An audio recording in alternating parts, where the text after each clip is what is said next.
What happens when a ghost from a forgotten war walks back into the light?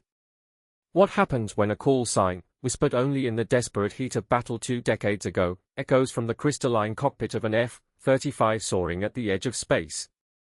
It means that a debt is about to be paid, and a storm is about to break over the heads of men who thought the world had forgotten what true justice looked like.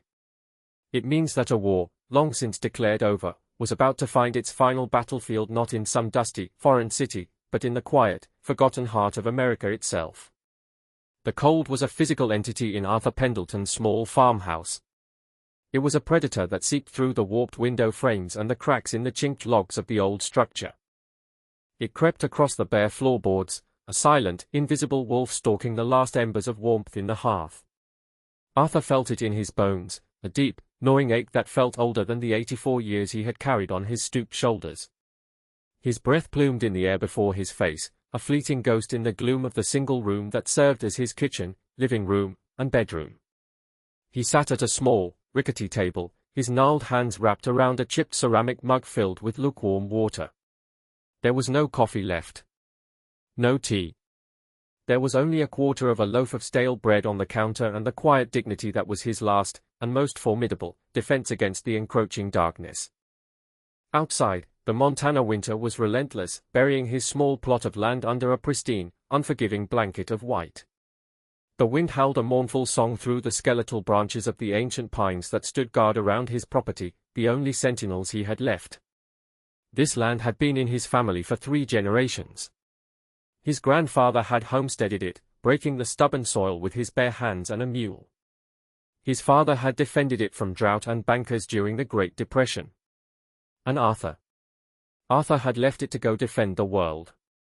He had walked these same pine-strewn acres as a boy, and then he had walked through the blood-soaked jungles of Vietnam as a young man. He had been a Marine. First Sergeant Arthur Pendleton.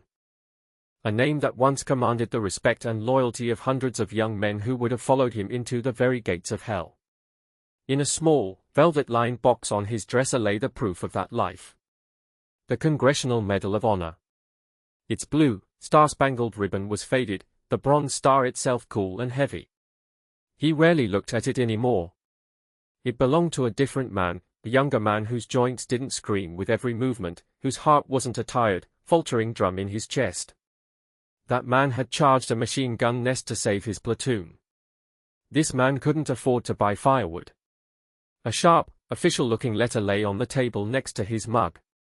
The letterhead was from a financial holdings company with a sleek, predatory logo. The words inside were couched in the polite, sterile language of modern business, but their meaning was as brutal as a bayonet thrust. Foreclosure. Eviction. Words that meant the end of the line. He had taken out a reverse mortgage a few years ago when his wife, Martha, had gotten sick. The medical bills had piled up like impassable snowdrifts, and the loan had been a lifeline. Or so he had thought. Now, it was an anchor, pulling him under. They said he had missed a tax payment, a loophole in the fine print so small you'd need a microscope to see it. It was a lie, a fabrication, but he was one old man against a legion of lawyers and accountants. It was a war he could not win. He had fought for his country. He had bled for it. He had watched friends die for it. And now, that same country, in its relentless, indifferent progress, was about to cast him aside like a piece of spent brass. The land his grandfather had bled for, the home he had built with Martha, the last repository of his memories, was about to be seized and sold to the highest bidder. A development company was already sniffing around, eager to tear down the old farmhouse and build luxury vacation cabins with panoramic mountain views. They wanted to erase him. To erase his history. He closed his eyes, the image of Martha's smile a painful, beautiful ache in his chest. He was tired. So profoundly tired. The cold was winning. The silence was winning.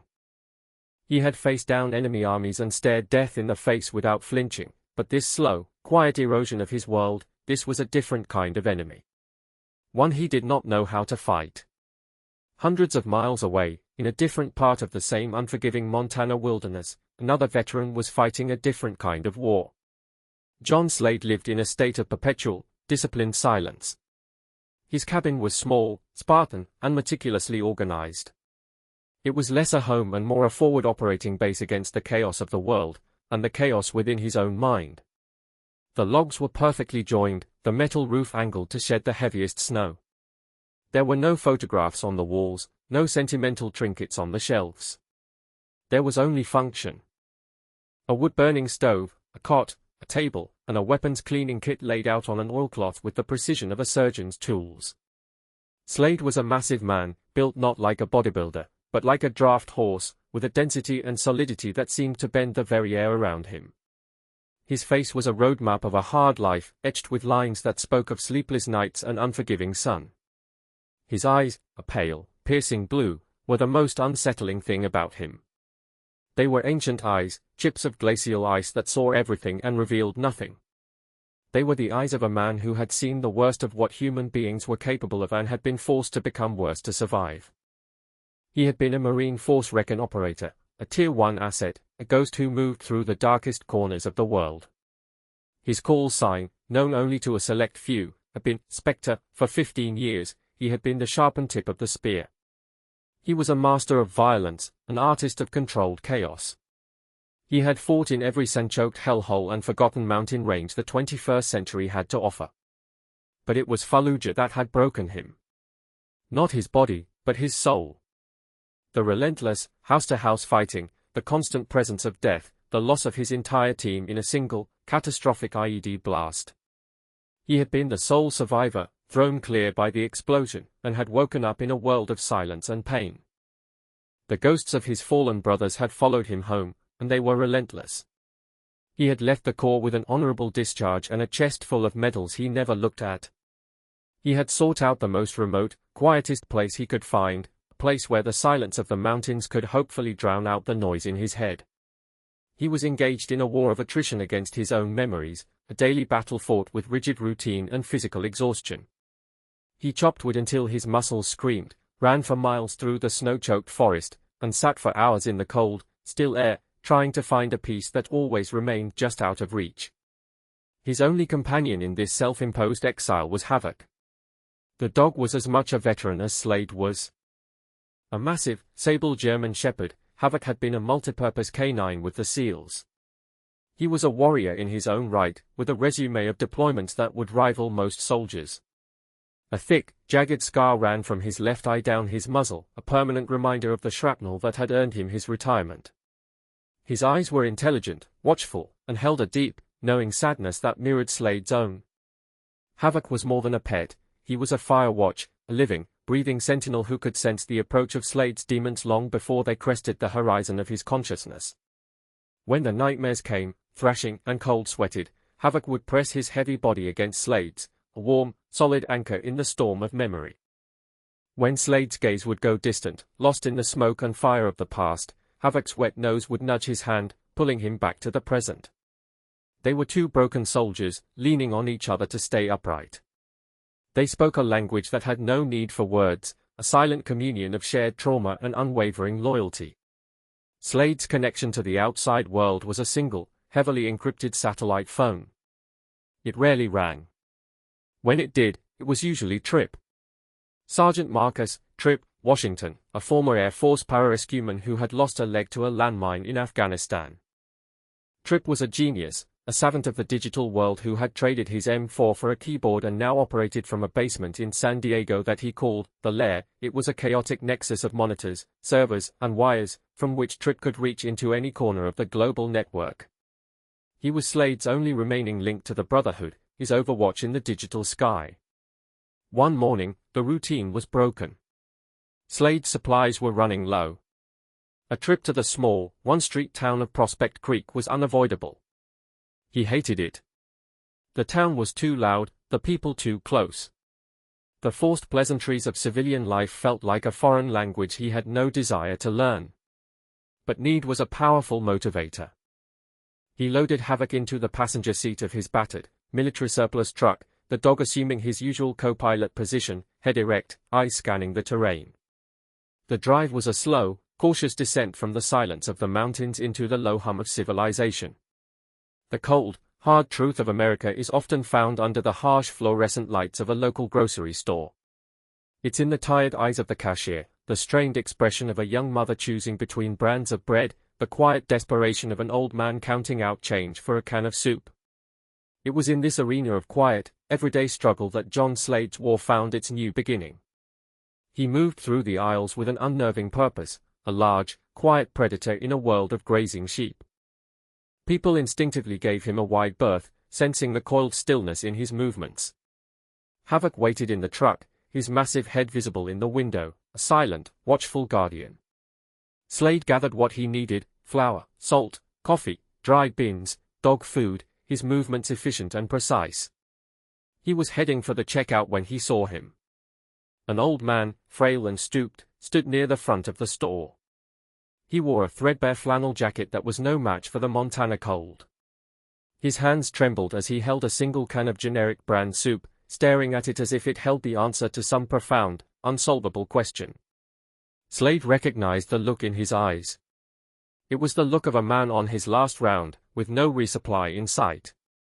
It was a look he had seen too many times in the eyes of soldiers who knew they were not going to make it home.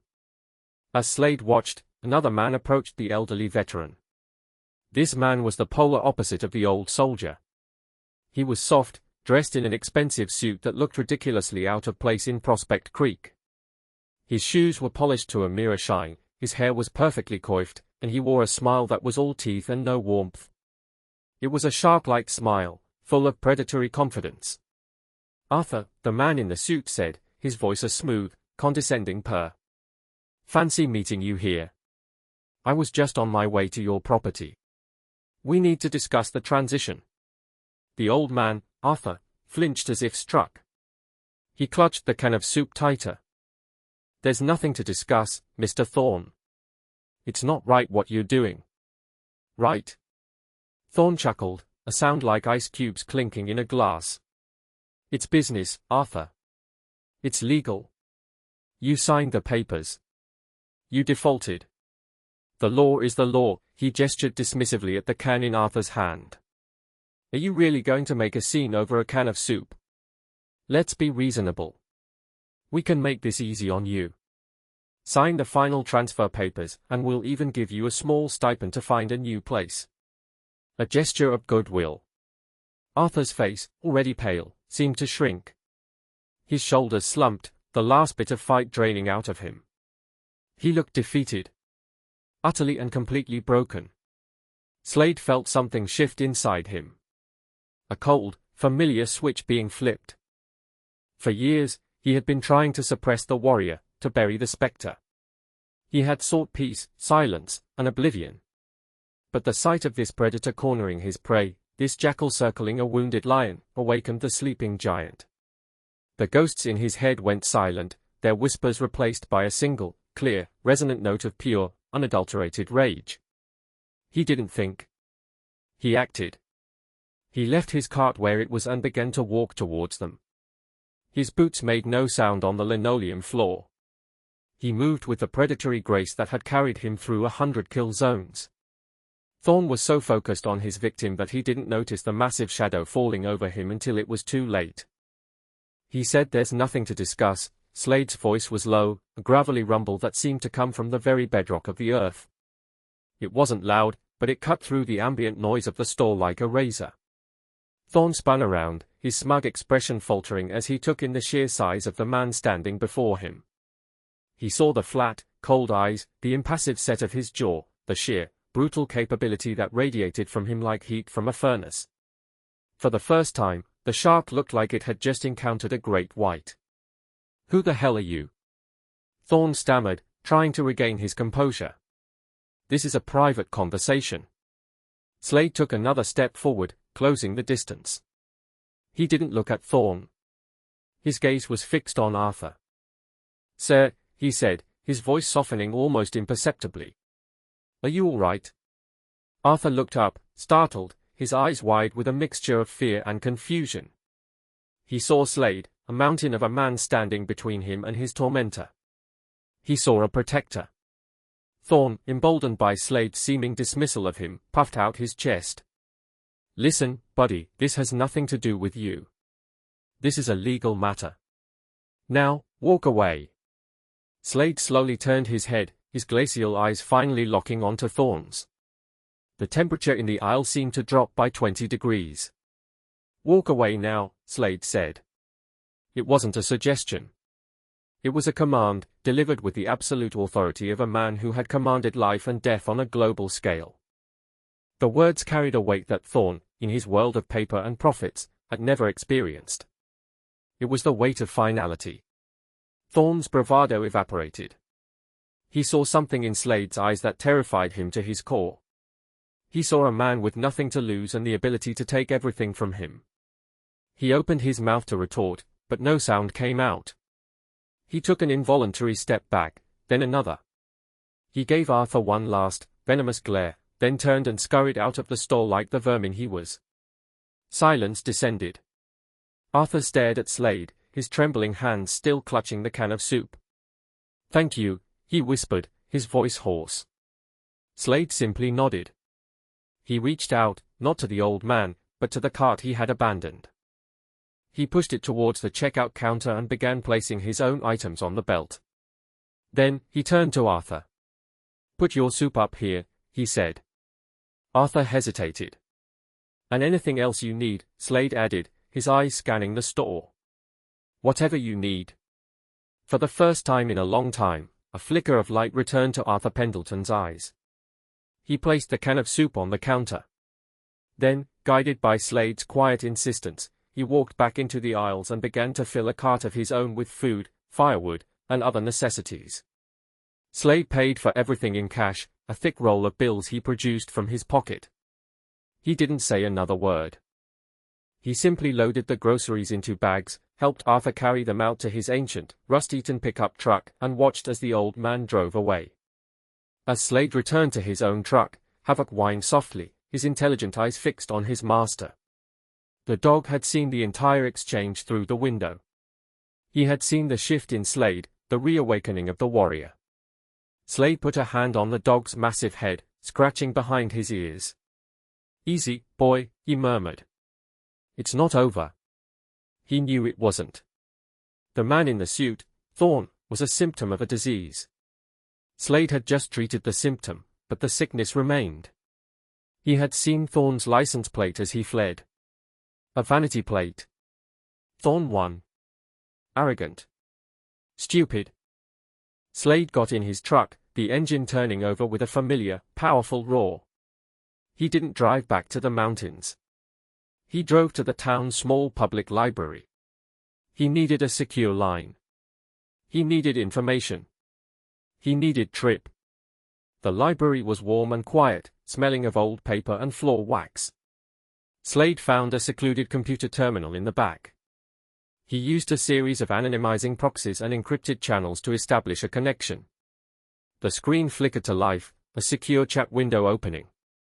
"Slade, Trip. You there?" The reply was instantaneous. "Trip, for you, Spectre? Always. What's shaking? Did you finally decide to join the 21st century? Slade, I need intel. A man. Marcus Thorn. Drives a black Mercedes, Montana plate Thorn 1. Runs a company. Preys on old men." There was a pause, and Slade could picture Trip in his San Diego basement, fingers flying across multiple keyboards, his face illuminated by the glow of a dozen monitors. The digital ghost was on the hunt. Trip got him. Marcus Thorn. CEO of Thorn Capital Holdings. Nasty piece of work. Specializes in predatory lending, specifically reverse mortgages targeting veterans. He's got a whole system set up. Shell corporations, armies of lawyers. He finds vets with property, gets them into these complex loans, then uses fine-print loopholes to force a default and seize the assets. He's a gal, picking the bones of our own. Slade's hands tightened into fists. His knuckles went white. Our own, the words echoed in the silent corners of his soul. The bond between warriors was sacred. To prey on those who had served, who had sacrificed. It was the ultimate desecration. Slade, I met one of his victims. An old Marine. Arthur Pendleton. Thorn is trying to take his farm. Another pause, longer this time. The sound of furious typing came faintly through the connection. Trip, John. You need to see this. Arthur Pendleton. First Sergeant, USMC, retired. 2 tours in Vietnam. Silver Star. 3 Purple Hearts. And... oh, hell. John. He's a Medal of Honor recipient. The air left Slade's lungs. A Medal of Honor recipient. The highest, most sacred award for valor. A man who had demonstrated courage above and beyond the call of duty was about to be thrown off his land by a bottom-feeding parasite in a $1,000 suit. The cold rage in Slade's chest solidified into a diamond-hard point of purpose. The mission had just found him. Slade, where is Thorne's office? Trip, headquarters is in a high-rise in Bozeman. Top floor. Heavy security, biometric locks, the works. This guy is paranoid. He's got skeletons. Slade, skeletons rattle. I'm going to rattle his cage. Trip, what's the plan, Spectre? Slade stared at the screen, the reflection of his own hard face staring back at him. The ghosts were gone. The doubt was gone. For the first time in years, the path forward was crystal clear. There was no moral ambiguity here. There was only good and evil, predator and prey, right and wrong. Slade, the plan is simple. I'm going to take a walk. And I'm going to get our brother's farm back. He closed the connection, wiped the computer's memory cache, and walked out of the library. The sun was beginning to set, painting the snow-covered peaks in hues of orange and purple. It was beautiful, but Slade didn't notice. His eyes were focused on the horizon, on the city of Bozeman, on the lair of the beast. The hunt was on. He drove back not to his cabin, but to Arthur's farm. The old man's truck was parked by the porch. A thin tendril of smoke now rose from the chimney, a sign of life against the encroaching night. Slade pulled up and got out, Havoc at his heel. He didn't knock. He walked up onto the porch and waited. A moment later, the door creaked open. Arthur stood there, his face etched with surprise. You came back. I need to talk to you, Sergeant, Slade said, his voice respectful. Arthur blinked at the use of his old rank. He stepped aside, gesturing for Slade to enter. The room was warmer now, the fire in the hearth crackling cheerfully. The groceries were neatly put away. It felt more like a home. Slade entered, his large frame seeming to fill the small space. Havoc stayed on the porch, assuming a sentry position, his eyes scanning the darkness. What is this about, son? Arthur asked, gesturing for Slade to sit at the small table. Slade remained standing. Marcus Thorne. I need to know everything. Every document you signed, every conversation you had. Arthur's face clouded over. He sighed, a weary, defeated sound. He walked over to an old wooden chest and pulled out a folder thick with papers. He placed it on the table. It's all in there, he said. The loan agreement, the default notices. All the legal jargon I never understood. Slade spent the next hour poring over the documents. His mind, trained to absorb and analyze complex tactical data in seconds, sliced through the dense legalese. He saw the trap immediately. The clauses were designed to be impossible for a layman to understand, a labyrinth of financial terms and conditions that all led to one place, foreclosure. The tax payment clause was the kill switch, a tripwire buried deep in the fine print. He knew you'd miss it, Slade said, his voice a low growl. This wasn't a loan. It was an ambush. Arthur nodded slowly, his eyes fixed on the fire. Martha. She was so sick. I would have signed anything to get her the care she needed. He came to the hospital. Smiled. Said he was here to help a hero. I believed him. Slade's jaw tightened. The predator had not only attacked the old lion, but he had done it at his weakest moment, using his love for his wife as the bait. This went beyond greed. This was a profound violation of something sacred. Sergeant, Slade said, standing up. I'm going to fix this. Arthur looked up, a spark of hope warring with a lifetime of hard-earned cynicism. How? He's got the law on his side. He's got money and lawyers. I have a different set of skills, Slade said simply. He took out a small, rugged burner phone and handed it to Arthur. Keep this with you. Stay inside. Lock your doors. Don't talk to anyone. I will call you on this phone when it's done. He turned to leave. Wait, Arthur called out. I don't even know your name. Slade paused at the door. John, he said. He didn't offer a last name. In his world, names were often a liability. John, Arthur repeated. Why are you doing this? Slade looked back at the old Marine, at the Medal of Honor recipient who had been brought to his knees by a man who had never served anyone but himself. He saw his fallen brothers in Arthur's tired eyes. He saw the code he had lived by, the creed he had sworn to uphold. Leave no man behind. Because we're brothers, Slade said. And brothers take care of their own. He stepped out into the freezing night, havoc rising to meet him. They got back in the truck and drove towards Bozeman, two soldiers on a mission, a ghost and his hellhound, descending from the mountains to wage a private war. The quiet part was over. Now, it was time to get loud. Bozeman was a city of contrasts. Old brick storefronts stood in the shadow of modern glass and steel structures. Cowboy hats and ski gear mingled on the sidewalks. It was the New West, a place where ranching money and tech money collided. Marcus Thorne's office was in the newest, tallest, and most arrogant of the city's buildings. The Thorne Tower, it was called. A monument to one man's ego. Slade didn't go in the front door.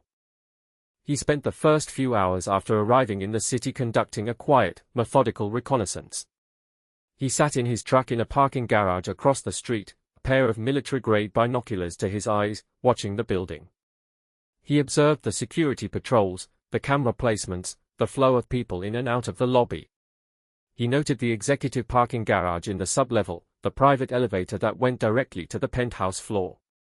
He was dismantling the fortress in his mind, brick by brick, before he ever set foot inside. He made another call to Tripp. Slade, I'm at the target location.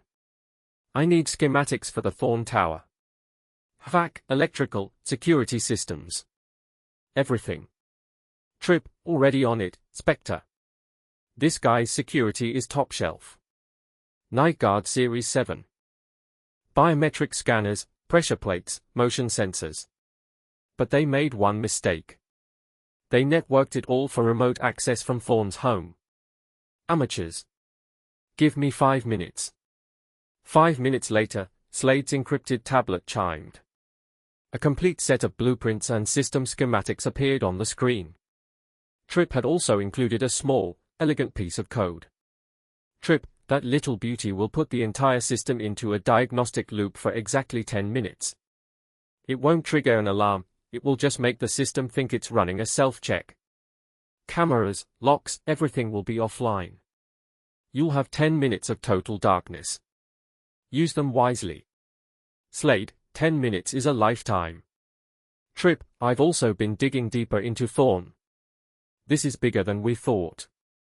He's not just targeting a few vets in Montana. He's got a nationwide network. He buys lists of decorated veterans with property and declining health from a data broker. It's systematic. He's stripped assets from over 200 service members and their families. 200, John. And some of them. They didn't survive the eviction. The stress, the heartbreak. He's not just a thief. He's a killer. Slade closed his eyes. The righteous fury inside him burned hotter, purer. This wasn't just about one farm anymore. This was about 200. This was about a man who had declared war on the guardians of the Republic. Tripp, there's more. The money. It's not all just going into his pocket. He's laundering it through a series of offshore accounts. I'm still tracing the final destination, but it smells bad, John. Really bad. We're talking about massive amounts of capital being moved to some very unfriendly places. Slade, stay on it. I'm going in. He waited until 2 in the morning. The city was quiet, the streets empty. The Thorn Tower was a dark monolith against the star-dusted sky, with only a few lights burning on the top floor. Thorn was working late. Good. Slade parked his truck a block away. He and Havoc moved through the shadows, two dark shapes in the urban landscape. Havoc was in his element, silent and alert, his senses taking in 1,000 details Slade's could not. They reached the entrance to the underground parking garage. The gate was down, a heavy steel barrier. For anyone else, it would be an obstacle. For Slade, it was a doorway. He pulled a small device from his pack and placed it on the control panel. A moment later, the gate shuddered and rolled open. They slipped inside, and the gate closed behind them. Thorn's black Mercedes was parked in a reserved spot right next to the private elevator. Slade knelt beside Havoc. "Watch," he whispered, his voice barely a breath. The dog sat, perfectly still, a living statue of lethal potential, his eyes fixed on the elevator doors. Slade pulled out his tablet. "Trip. Now. Trip, Roger. Initiating loop. Your window opens in 5, 4, 3, 2, 1. Go dark." The small red light on the security camera in the corner of the garage blinked once, then went out. Slade moved to the elevator. The biometric panel was dark. He used a small, powerful pry bar to force the doors open just enough to slip through. He was in the shaft. He looked up. A dark, vertical tunnel rising to the top of the world. He began to climb, using the maintenance ladder, his pack on his back. He moved with the speed and silence of a man who had spent a lifetime defying gravity and expectations. He reached the penthouse floor and pried the inner doors open. He was in a small, private foyer. The 10-minute window was closing. He could hear the faint hum of the systems preparing to come back online. He moved quickly, a ghost in the machine. He entered the main office. It was an obscene temple of wealth. The floor was polished marble, the walls were glass, offering a panoramic view of the sleeping city below. A massive mahogany desk sat in the center of the room, clean and sterile. And behind it, sat Marcus Thorn. He was on the phone, a wireless earpiece in his ear. He had his back to the door, staring out at the city lights, a glass of expensive scotch in his hand. "No, the old man is a non-issue," Thorn was saying, his voice oozing with self-satisfaction. "He's broken alone. He'll be gone by the end of the week. The property is ours. The resort plans can proceed." Slade didn't say a word. He just stood there, a massive, silent presence in the doorway. The security system came back online. A soft chime echoed through the office. Thorn didn't notice. But then, a low, guttural growl echoed from the elevator foyer. Thorn stiffened. He turned slowly in his chair, his eyes widening in disbelief and terror as he saw Slade standing there. He dropped his glass of scotch, which shattered on the marble floor. Who the hell are you?" he stammered, his face draining of all color. "How did you get in here?" "Security. They are not coming," Slade said, his voice a dead, flat calm. He took a step into the room. Havoc appeared at his side, a dark, menacing shadow, his lips peeled back to reveal a formidable set of teeth. The dog's growl was a constant, terrifying rumble. Thorn scrambled back in his chair, trying to put his massive desk between himself and the intruders. "What do you want?" "Money? Take whatever you want. Just don't hurt me." The arrogant predator was gone, replaced by a sniveling, terrified coward. It was a transformation Slade had seen many times. Bullies were always cowards at their core. "I want you to listen," Slade said, walking slowly towards the desk. He pulled out a tablet and placed it on the polished mahogany surface. On the screen was a list. A list of 200 names. Sergeant Michael Chen, U.S. Army. Died of a heart attack 2 weeks after you took his home, Slade said, his voice cold as a morgue slab. Petty Officer Maria Flores, U.S. Navy. took her own life after you foreclosed on her family's business. Corporal David Nash, USMC. His son couldn't get the cancer treatment he needed because you drained his savings. Slade recited name after name, each one a hammer blow to Thorne's crumbling composure. Thorne stared at the list, his face a mask of horror. These were not just names on a ledger to him anymore. They were ghosts, and Slade was their avenging angel. How? How did you get that? Thorne whispered. You declared war on my family, Slade said, his voice dropping to a lethal whisper. You just didn't know it. He walked around the desk. Thorne tried to scramble away, but Havoc moved with lightning speed, blocking his path, the dog's deep growl a clear and present promise of violence. Thorne froze, trembling. Slade grabbed Thorne by the front of his expensive shirt and lifted him out of his chair as if he weighed nothing. He slammed him against the glass wall overlooking the city. Thorne squeaked in terror, the lights of Bozeman swimming dizzily below him. Now, Slade said, his face inches from Thorne's. We are going to make things right. You are going to log into your computer. You are going to access your offshore accounts. And you are going to transfer every single cent you stole from those 200 veterans back to them. With interest. A lot of interest. We'll call it a damages fee.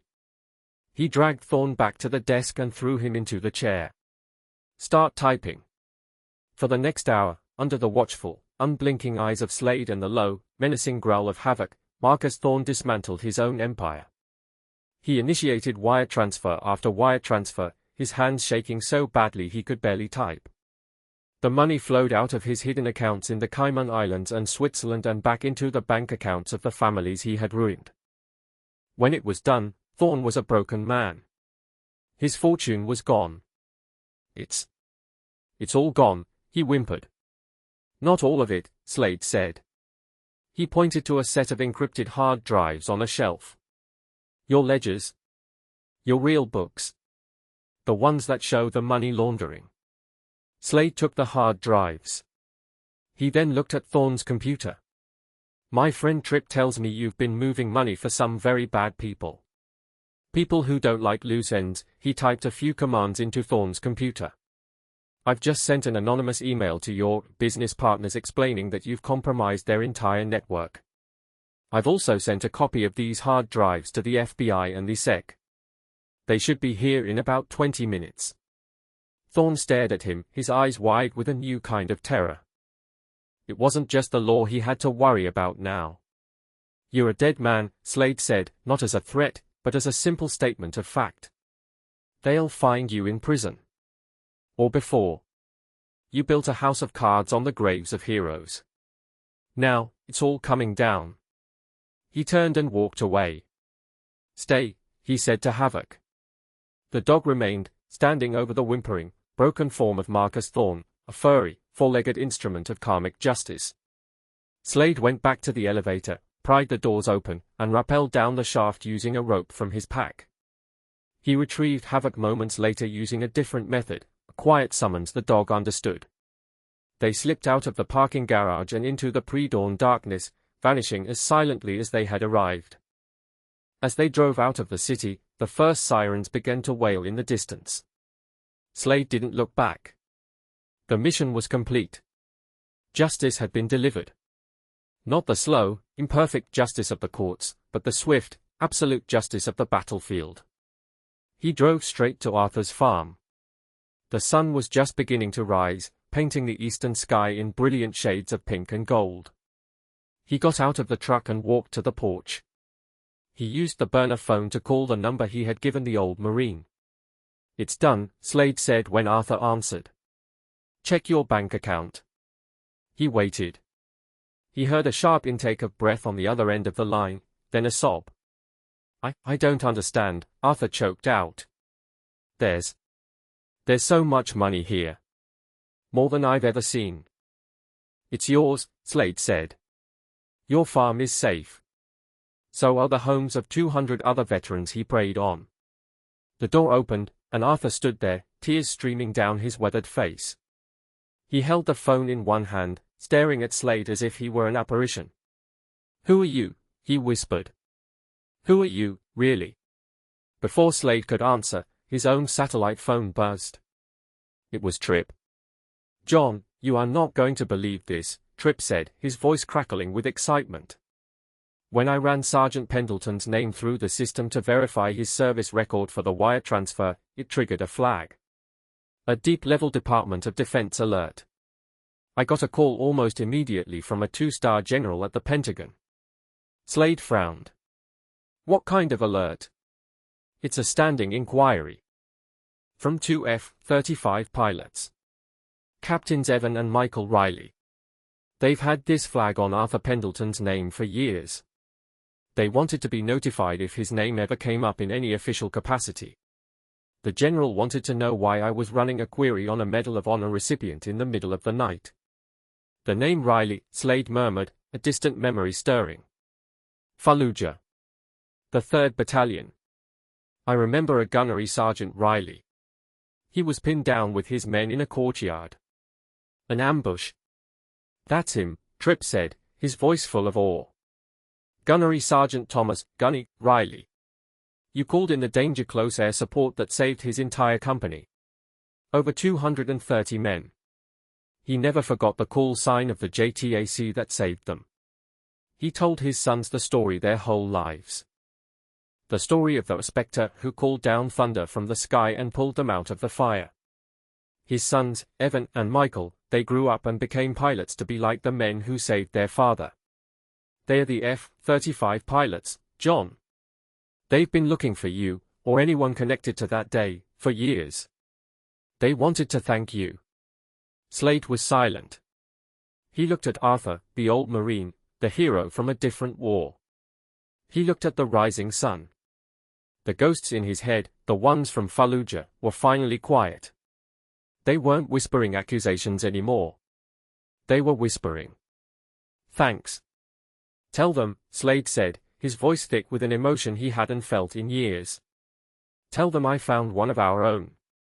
And tell them he's safe. He ended the call. Arthur was still looking at him, waiting for an answer. My call sign in the call was Spectre, Slade said quietly. I was in Fallujah. I knew a man named Gunny Riley. Arthur's eyes widened. The story of Spectre of Fallujah was a legend in the Marine Corps, a story passed down from old salts to new boots. A ghost who walked through fire and saved an entire battalion. It was you, Arthur breathed. All this time. It was you. Slade just nodded. The war had finally come full circle. The debt he felt he owed his fallen brothers. He had finally paid a piece of it back. A few months later, the Montana snow had melted, replaced by a carpet of green grass and wildflowers. The old farmhouse had been repaired and repainted. The roof was new, the windows were new, and a new American flag fluttered proudly from a pole out front. It was no longer a place of decay, it was a place of renewal. Arthur Pendleton sat on his new porch in a comfortable rocking chair, a cup of hot coffee in his hand, watching the sun set over the mountains. He looked 10 years younger. The weight of the world had been lifted from his shoulders. John Slade was there, leaning against the porch railing, his arms crossed over his massive chest.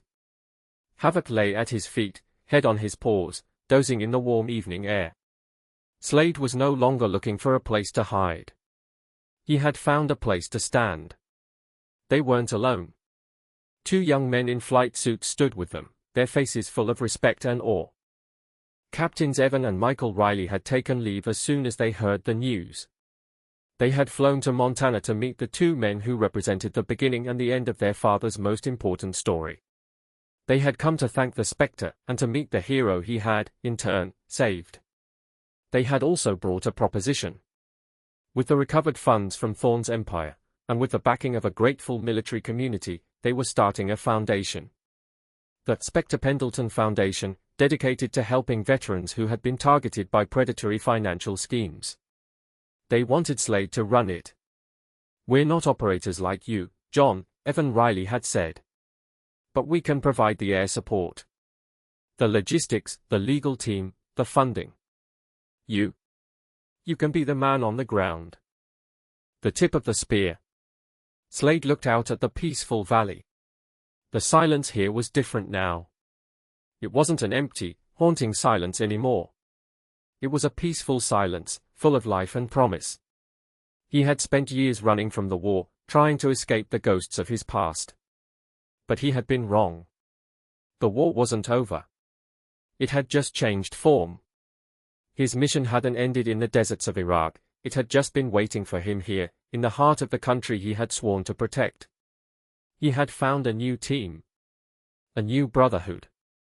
An old Marine, 2 young pilots, a hacker in a basement, and a loyal, 4-legged warrior. He had found a new purpose. He wasn't just a ghost anymore. He was a guardian. He reached down and placed a hand on Havoc's head. The dog stirred, looking up at him with those deep, knowing eyes. Slade looked at Arthur, who raised his coffee mug in a silent salute. He looked at the Riley brothers, the legacy of the men he had saved. For the first time since he had lost his team in the fire and smoke of Fallujah, John Slade felt a sense of peace settle over him. The Spectre had come home. And his watch was just beginning.